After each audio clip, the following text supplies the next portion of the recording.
Nemesio Rubino Seguera Cervantes alias El Mencho was born on July 17 of 1966.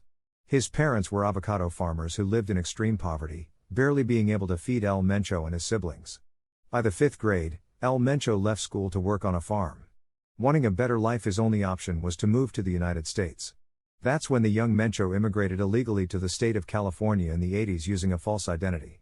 As soon as he touched U.S. soil, he submerged himself into a criminal life. In 1986, El Mencho lived in the San Francisco Bay Area. There he gave himself completely to life of crime, doing drugs, robberies and assaults. Doing so, with fearlessness that condemned all consequences. His main business was to cross the border, under false identities, facilitating the sale of methamphetamine. However, in 1986, El Mencho's luck ran out and was detained, accused of robbery and gun possession. El Mencho was released a little after and continued where he left off, trafficking drugs across the border. In 1989, he was arrested again, but this time on drug trafficking charges. This is when his illegal immigration status came to the notice of the authorities and was subsequently deported. El Mencho was unrelenting, while others would be grateful for their luck and lay low in Mexico. El Mencho soon returned to the United States and continued to smuggle drugs across the border. On September of 1992, he would be arrested for the last time and was handed felony drug charges. According to legal documents, El Mencho and his brother, Abraham, were caught in a sting operation. In a San Francisco bar called Imperial, his brother Abraham was broking a $9,500 heroin deal, while El Mencho was acting as the lookout. After the deal, El Mencho told his brother that the people they were making a deal with were probably undercover police and that they should stop doing business with them. He explained that he noticed the money they gave them were crisp, nicely stacked bills and not some used wrinkly bills. It turned out he was right, and a couple weeks later the same guys would arrest them. The 26-year-old Mencho found himself in a tough predicament because he could have taken the case to trial and more than likely win, but his brother, who already had a record of drug sentences, would have been sentenced to life, due to the president of the time, Bill Clinton's 3 strikes and you're out crime bill. To save his brother's life, El Mencho pleaded guilty and was sentenced to 5 years.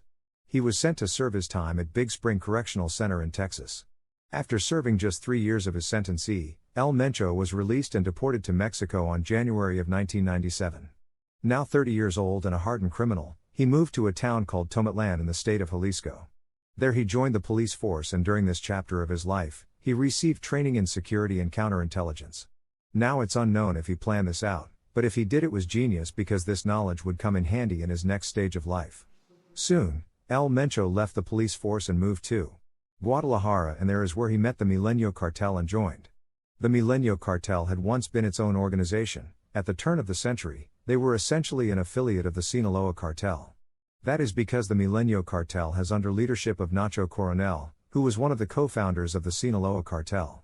Nacho Coronel was a brilliant and ruthless businessman in the narco world, known popularly as the King of Crystal, due to his dominance of crystal meth trafficking. He also commanded the Guadalajara Plaza for the Sinaloa Cartel. Initially, El Mencho was recruited as protection detail for an associate of Nacho, a drug trafficker by the name of Armando Valencia Cornelio, alias El Maradona. In no time, El Mencho ascended the ranks and became a well-respected lieutenant. El Mencho's group directed drug trafficking operations, finances, and assassinations for the Sinaloa Cartel in the states of Colima and Jalisco. However, El Maradona was arrested by the Mexican military and, 9 months later in December of 2009, Nacho Coronel was killed in a shootout with Mexican soldiers. Suddenly, there was a power vacuum in leadership and someone needed to fill it. El Mencho was convinced that he was the person to fill it. By misfortune, the higher-ups of the Sinaloa Cartel did not see it that way and put an associate in charge of the Milenio Cartel. This angered El Mencho and his loyal men. Betrayals, backstabbings, and homicides became a daily occurrence, and with time the consequences of a civil war extended to the streets of Guadalajara.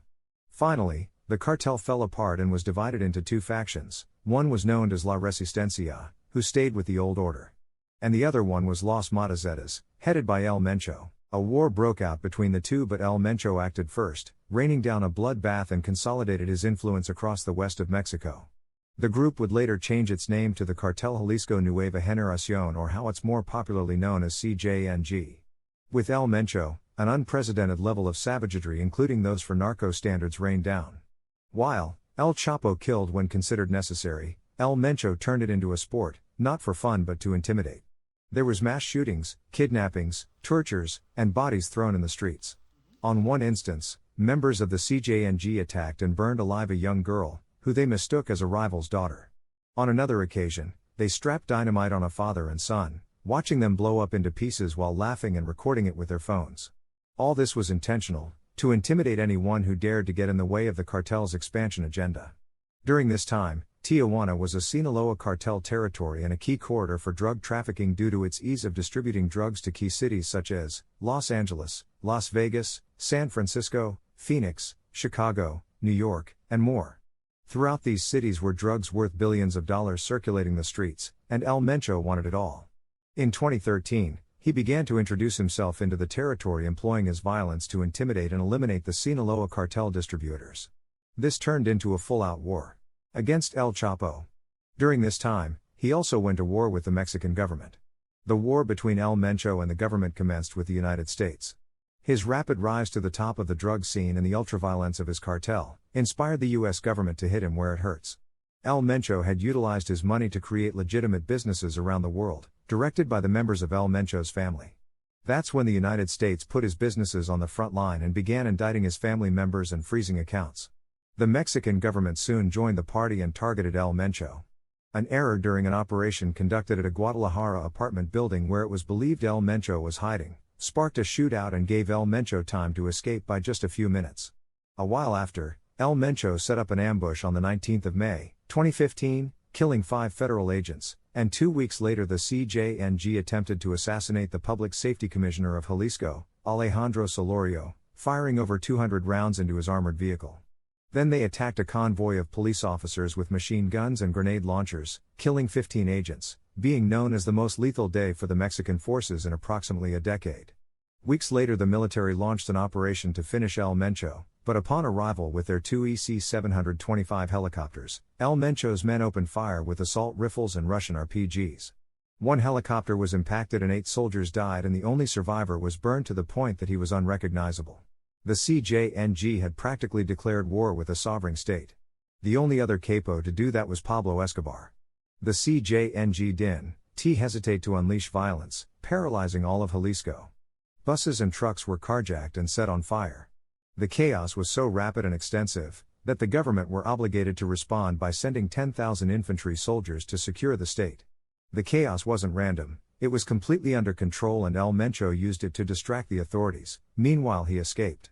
By the time the military realized what was going on, he had already disappeared off the radar. Just as they were going to catch the CJNG boss, they received a truce and divided Tijuana and shared trafficking routes and contacts on corrupt officials. Months later, when the Mexican authorities captured El Chapo, Mencho decided to break his agreement with El Chapo and went after Sinaloan territories. He even went on to kidnap El Chapo's sons and held them for a $2 million ransom. Today they don't commit violence against the general population and only fight others that were involved in the business. The CJNG are now one of the biggest and strongest cartels in Mexico. Currently they are fighting for parts of Baja California, Sinaloa, and Sonora. El Mencho still evades captures by staying hidden in the mountains. He currently the most wanted man in Mexico and public enemy #1 in Chicago. No one knows if he will be captured, and there's already rumors that he is dead.